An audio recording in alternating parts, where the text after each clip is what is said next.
மோசேயின் கதை பகுதி 2. எகிப்தில் என் மக்கள் படும் துயரத்தை இனி நான் பார்க்கக்கூடாது என்று கர்த்தர் வேதனையாக தெரிவித்தார். அதற்கு மோசே, இஸ்ரவேலருக்கு எப்படி உம்முடைய நாமத்தை வெளிப்படுத்த முடியும் என்று பணிவுடன் கேட்டான். தேவன், நான் இருக்கிறவராகவே இருக்கிறேன் என்று அவர்களிடம் சொல்வாயாக என்றார். மோசே சில நிமிடங்கள் கர்த்தரிடம் பேசிவிட்டு அவன் வீட்டிற்கு சென்றான். தன் குடும்பத்திடம் கர்த்தர் பேசியதை சொல்லிவிட்டு மறுநாள் காலை விடுவதற்கு முன்பே அவன் பயணத்தை தொடங்கினான். பிறகு இஸ்ரவேலின் மூப்பர்களை சந்தித்து கர்த்தர் கூறியதை அவர்களுக்கு சொன்னான். அப்படி இருந்து மூப்பர்கள் மோசே மீது முழு நம்பிக்கை வரவில்லை. இதை உணர்ந்த மோசே, ஆபிரகாமின் தேவனும் ஈசாக்கின் தேவனும் யாக்கோபின் தேவனுமாயிருக்கிற உங்கள் பிதாக்களுடைய தேவன் இங்கு அனுப்பினார் என்றான். இதை கேட்ட இஸ்ரவேல் அனைவரும் மகிழ்ச்சியுடன் கர்த்தருக்கு நன்றி தெரிவித்தார்கள். அப்பொழுது மோசேயின் தம்பி ஆரோன் அவனிடத்தில் வந்து சேர்ந்து கொண்டான். அதன்பின் அனைவரும் சேர்ந்து பார்வோன் அரண்மனைக்கு சென்றார்கள். பார்வோன் அரண்மனையின் சிம்மாசனத்தில் கம்பீரமாய் அமர்ந்து மோசேயை ஏளனமாய் பார்த்தான். அப்பொழுது மோசே தானாக முன்வந்து தன் வாதத்தை தொடர்ந்தான். இஸ்ரவேலரின் கர்த்தர் எங்களை ஆராதிக்க வனாந்திரத்திற்கு அழைக்கிறார் என்றார். இதை சிறிதும் கண்டு கொள்ளாமல் அருகில் உள்ளவரிடம் பேசிக் கொண்டிருந்தான் பார்வோன். பார்வோன் செயல் மோசேக்கு மிகுந்த கோபத்தை உண்டாக்கியது.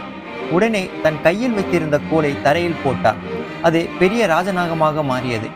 இதை பார்த்த அரசவை பயந்தாலும் அதிர்ச்சியை வெளியில் காட்டவில்லை. அங்கிருந்த சபை மந்திரவாதிகள் அவர்கள் கையில் இருந்த கோலையும் தரையில் எறிந்தார்கள். அதுவும் பாம்பாக மாறியது. ஆனால் மோசே வைத்திருந்த ராஜநாகம் அனைத்து பாம்புகளையும் விழுங்கியது. பிறகு மோசே பாம்பின் வாலை பிடித்தான். அது திரும்பவும் கோலாக மாறியது.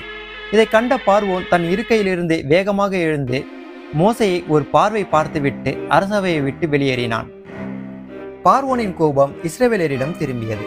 அவர்களுடைய பலு சுமையை மேலும் அதிகமாக்கினான். இதை பொறுத்து கொள்ள முடியாமல் மோசே பார்வோனை சந்தித்தான். அப்பொழுது இஸ்ரவேல் மக்களை அடிமைத்தனத்திலிருந்து மீட்க பேசினான். மோசேயின் பேச்சிற்கு பார்வோன் செவி கொடுக்கவில்லை. இதனால் கர்த்தர் சொன்ன முதல் வாதையை எகிப்து மீது கட்டவிழ்த்தான். அதாவது மோசே கையில் வைத்திருந்த கோலை நதி மீது வைத்தான். உடனே நதி இரத்தமாக மாறியது. இது எகிப்து தேசம் எங்கும் பரவியது. குடிப்பதற்கு தண்ணீர் இல்லாமல் எகிப்தியர்கள் தவித்தனர். இதனால் பார்வோன் முகம் இறுகியதை தவிர அவர்களை விடுவிக்க மனசு வரவில்லை. பிறகு 7 நாட்கள் கழித்து 2வது வாதையை எகிப்து மீது உண்டாக்கினான். அவன் தம்பி ஆரோனிடம் தன் கோலை கொடுத்து எல்லா நீர்நிலைகள் மீதும் தன் கோலை வைக்க சொன்னான். அவனும் அதை செய்தான். உடனே அந்த எகிப்து தேசம் முழுவதும் தவளைகளால் நிரம்பியது. இதுவும் கர்த்தர் மோசேக்கு கட்டளையிட்டபடியே நடந்தது. பார்வோன் இருவரையும் அழைத்து, உங்கள் மக்களை விடுதலை செய்கிறேன், இந்த வாதையை திரும்ப பெற்றுக்கொள் என்றான். மோசேயும் அதன்படி செய்தான்.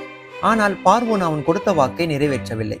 அதனால் மோசே 3வது வாதையை உண்டாக்கினான். தன் கோலை புழுதி நிறைந்த இடத்தில் அடித்தான். உடனே அங்கிருந்த பேன்கள் வர ஆரம்பித்தது.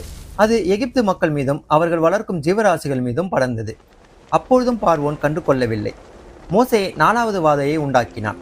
எகிப்து தேசம் எங்கும் வண்டுகளாய் பரவியது. பார்வோன் திரும்ப மோசையை அழைத்து, இந்த வண்டுகளை நீ நீக்கினால் உன் ஜனத்தை அடிமையிலிருந்து விடுவிப்பேன் என்றான். ஆனால் இந்த வார்த்தையை அவன் கூறும்போது அவன் முகத்தில் ஒரு சூட்சுமம் தெரிந்தது. இது எதுவும் அறியாமல் மோசே அவன் சொன்னதை கேட்டு வாதையை நீக்கினான். அதற்கு பிறகு பார்வோனிடமிருந்து எந்த பதிலும் வராததை கண்டு ஏமாற்றம் அடைந்தான். மோசே கர்த்தரிடம் மன்றாடிய பிறகு சூளை சாம்பலை கையில் எடுத்து பார்வோன் அரண்மனைக்கு சென்றான். அங்கே எல்லோர் முன்னிலையிலும் அந்த சாம்பலை வானத்தை நோக்கி எறிந்தான். அந்த சாம்பல் எகிப்து மக்கள் அனைவர் மீதும் படர்ந்தது. அந்த சமயம் எல்லோருடைய உடம்பும் சூடாக இருந்தது. அப்பொழுது தான் அவர்கள் உடம்பில் கொப்பளங்கள் வந்திருப்பதை கண்டு அதிர்ந்து போனார்கள். மறுநாள் ஒரு கொள்ளை நோயை உண்டாக்கினான். அந்த கொள்ளை நோய் எகிப்து தேசத்தில் இருக்கும் ஜீவராசிகளை கொன்று போட்டது. அதே சமயம் பார்வோனுக்கு ஒரு சந்தேகம் வந்தது. இஸ்ரவேலர் இருக்கும் இடத்தில் ஏதாவது ஜீவராசிகள் இறந்து விட்டதா என்பதை தெரிந்து கொள்ள ஒரு ஒற்றனை அனுப்பி சோதித்தான். அதன் மூலம் அந்த பதிலை கேட்டு பார்வோன் அதிர்ந்து போனான். ஏனென்றால் இஸ்ரவேல் மக்கள் எந்த பாதிப்பும் இல்லாமல் இருந்தார்கள்.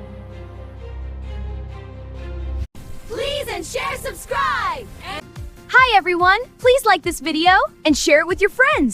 Don't forget to subscribe. Thanks!